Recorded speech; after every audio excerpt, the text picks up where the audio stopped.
¿Cuánto tiempo llevas haciendo ejercicio? Siempre has estado, o sea, hay que estar todos los días haciendo para estar así, o sea, ¿cómo le hago? Creo que tengo haciendo ejercicio como 33, 34 años. Empecé como a los 18, antes jugaba fútbol desde chiquito. Mi pasión siempre ha sido el fútbol. Pero como a los 18 toqué por primera vez un gimnasio, lo visité y ahí ya me quedé, es parte de mi vida. ¿Paras? No, yo no paro. O sea, yo es parte de mi vida. Así como tú te levantas y vas y te cepillas los dientes, pues yo hago ejercicio todos los días. Oye, quería arrancar preguntándote algo.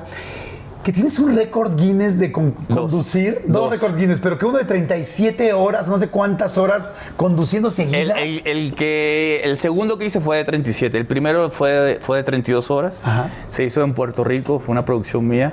En aquel entonces yo tenía un programa de televisión que era un late night show. Ajá. Que iba de 9 a 10 de la noche en Puerto Rico. Ahí es donde mucha gente, quizá, por ejemplo, la gente de México quizá no sabe qué tanto conduces y que empezaste conduciendo muchísimo. Muchísimo. Y en Centroamérica, Miami, en muchos lados saben que conduces desde toda la vida. Claro, la conducción es parte de mi vida, la sigo haciendo, sigo en República Deportiva todos los domingos, hace 8 años en Univisión, que ahora se está viendo por acá por TUDN. Pero bueno, en aquel entonces tenía el show y quería hacer algo diferente, algo creativo. Yo siempre estoy como que buscándole la quinta pata al gato, ¿no? Y me enteré, buscando récords que tuviesen que ver con el mundo de la televisión, que había un récord en aquel entonces que lo tenía un búlgaro, se llamaba Zoltan Kavari, y él tenía 30 horas. Y yo hablé con mi equipo de producción y dije, yo quiero romper ese récord, quiero hacer 32. No, que estás loco, que no se puede, que sí. Y eran 32 horas ininterrumpidas. Y lo logramos, se lo batimos, creo que fue en el 2004, 2005. Luego alguien, creo que fue en Eslovenia, hizo 35. Y yo, no, espérate, ese récord es mío. Y después en el 2008 hicimos 37 horas. ¿Cómo conduces?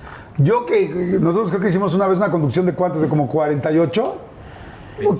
28 horas, solo. Pero la verdad sí dormimos, ¿no? Sí No, ahí no se podía, inclusive... Sí. ¿Cómo le haces? Inclusive, Guinness, es más, te emplazo, si tienes los pantalones tú y tu equipo para que lo hagas. Los pantalones me sobran, yo sé. O sea, no hago tanto ejercicio, pero pantalones sí tengo, Lo difícil no eran las horas, era que Guinness te manda un montón de cosas. Condiciones. Por ejemplo, no podías irte a comerciales por más de 5 minutos, no podías usar un VTR, o sea, no podías decirle, bueno, vámonos con Jordi, que está allá en la plaza central, y tú tener de repente un grupo cantando. Tenía que ser todo en vivo, todo presencial. Ajá. Y no podías dormir. Entonces, claro, o sea, no podías mandar a nada más que tú. No, afuera no, porque claro, pues yo me podía dormir. O sea, yo podía decir, vámonos con Jordi. Entonces tú tenías allí una entrevista de media hora y esa media hora yo me acostaba a dormir. Entonces no, y los comerciales no podían ser más de, creo que eran de 6 o 8 minutos, pero nosotros lo hacíamos de 3 para que... Pero para no dormirte. No, en 6 minutos sí, ya la hora 20 y pico era horrible, ¿no?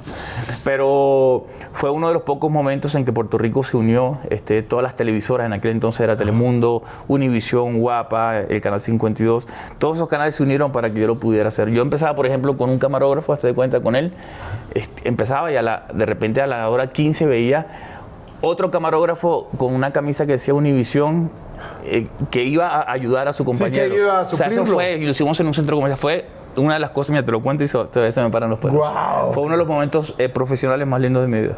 ¡Qué padre! Sí, bien lindo. ¿Y dónde tienes tu récord Guinness? En casa, lo tengo ahí en casa, sí. Tengo el cuadro, sí, lo tengo los dos, sí. ¡Wow! ¡Qué padre! Sí. Tú no tienes ninguno, ¿no? Fíjate que récord Guinness no.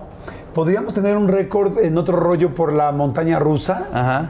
Pero no lo mandamos a Guinness, ¿no? Pero búscate uno y sería bueno. Siempre es bueno tener un récord Guinness, ¿no? En tu biblioteca. Tienes razón. No le des ideas. No, pero no solamente... Ya no le des ideas, por favor. Si así andamos en chinga, no, por favor. Ajá. Oye, tú naciste en Buenos Aires. Sí. Con papá y mamá. ¿Cuántos hermanos son? Somos 3. Somos yo y mis 2 hermanas, Lorena y Patricia. Yo nací en Argentina. A los 9 años salimos a Venezuela. Vengo de una familia muy humilde, muy humilde, con unos problemas graves de alcoholismo. ¿Por parte de tu papá o de tu mamá? De los dos, papi y mami, los dos tomaban mucho. Y a los 9 años llegamos a Venezuela buscando pues un mejor futuro. Yo tenía 9 años, era chiquito. Mami y papi nos vamos a Venezuela con mis hermanas. En Venezuela estuvimos hasta los 15 años. Y a los 15 llegamos a Puerto Rico. ¿oí? Donde yo pasé más de 20 años. Por eso muchas veces hay gente que dice, bueno, ¿pero es argentino o es puertorriqueño? No, la verdad es que siempre he dicho que soy un puertorriqueño que nació en Argentina. Porque ahí fue donde la niñez, la adolescencia... Eché raíces, ahí forjé mi carrera. Nicole, mi primera hija, que hoy tiene 34 años, nació en Puerto Rico. Mis olores, las cenizas de mi mami, que en paz descanse, están en Puerto Rico. Y fue un país y una isla, como decimos, que me brindó pues mucho cobijo, ¿no? Pero fue duro, esa llegada a Puerto Rico fue duro, porque pues llegamos con una mano adelante, una atrás, llegamos ilegales. Muy poca, creo que es la primera vez que cuento esto. Yo llegué ilegal. ¿Llegaste ilegal? Llegamos ilegal, así como, claro, no tuvimos que cruzar frontera porque era una isla, llegamos con una visa de turista y ya por diferentes situaciones nos quedamos en Puerto Rico, ¿no? Cuando uno llega de ilegal, en este caso a Puerto Rico, te tienes que cuidar, esconder, que no te vayan a agarrar la sí, claro, migración. Pues claro, sí, total. O sea, todo lo que vive cualquier inmigrante, sea guatemalteco, mexicano, en los Estados Unidos, salvadoreño, lo que sea, también nosotros lo vivimos, ¿no? ¿Sí se escondían? Bueno, no, yo tenía que trabajar, por ejemplo, en mi caso, con 16 años, ya tenía que trabajar con otros nombres, que eran los papeles de un primo mío que usaba, porque estábamos ilegales. Y sí teníamos que escondernos, teníamos que estar escondidos porque no podías trabajar. Pero había que trabajar, no podías, pero había. Había una necesidad increíble porque estábamos yo, estaba mi tía que estaba enfermita, mi mamá, mis hermanas, y estábamos recién llegados a un país donde, pues, había que salir a chambear, ¿no? Esconderse se refiere a quedarte en la casa mucho tiempo y salir a trabajar solo a un lugar donde te sientes seguro y luego regresar inmediatamente a tu casa. Sí, claro. O sea, no puedes ir a un centro comercial, al cine, a dar la vuelta a un parque. No puedes, ¿no? Y montarte en un carro era un problema en aquel entonces, porque te paraban y te pedían la residencia, pues como nos pasa a todos los que llegamos de estos países, ¿no? Que la verdad que es duro. Pero ¿qué hacías en la casa? Tanto tiempo en la casa, ¿qué hacías? ¿Había tele? Había que cuidar a mi tía. Mi tía, uno de los motivos por los que llegamos a Puerto Rico fue porque mi tía, estando en Puerto Rico, a los 2 días le dio un derrame cerebral. Estaba mi mamá y mi vacaciones? Tía. Iban a hacer unos negocios. Mi mamá y mi tía solitas se fueron a Puerto Rico. Llegaron a Puerto Rico, el segundo día le da un derrame cerebral a mi tía. El segundo día, en un país totalmente desconocido, donde no conocías a nadie. Y después del derrame cerebral, en un tiempo de 3-4 meses, después le dio un aneurisma, después le dio una hidrocefalia. Cuento largo corto, a mi tía se puso muy malita, llegó a estar en un estado muy mal, y mami pues cuidándola, que era su hermana. Y entonces mami nos dice, estando en Venezuela, tienen que venir a Puerto Rico porque su tía sigue aquí, está en recuperación y pues hay que echarle ganas a esto. Y entonces viajamos yo, mis hermanas, los hijos de mi tía que eran unos primos, y éramos como 10, 12 metidos en un apartamento. O sea, literal fue, tu mamá tuvo que cambiar la residencia de sus hijos y la suya para poder cuidar a tu tía. Claro. Y entonces ya había pasado mucho tiempo y nos dice, vénganse porque también necesito que me ayuden. Y estábamos en un país desconocido completamente, ¿no? Entonces,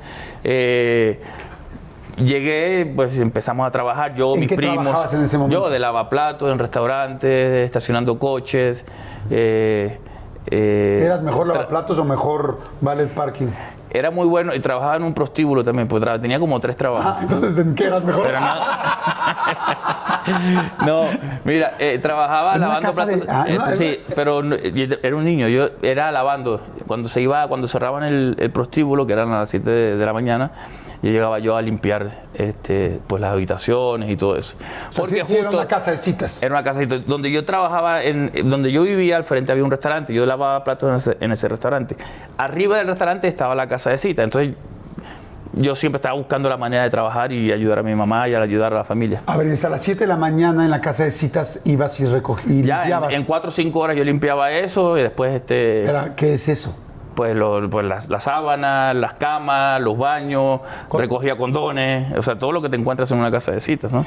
Pero jovencito, con 15 años, imagínate.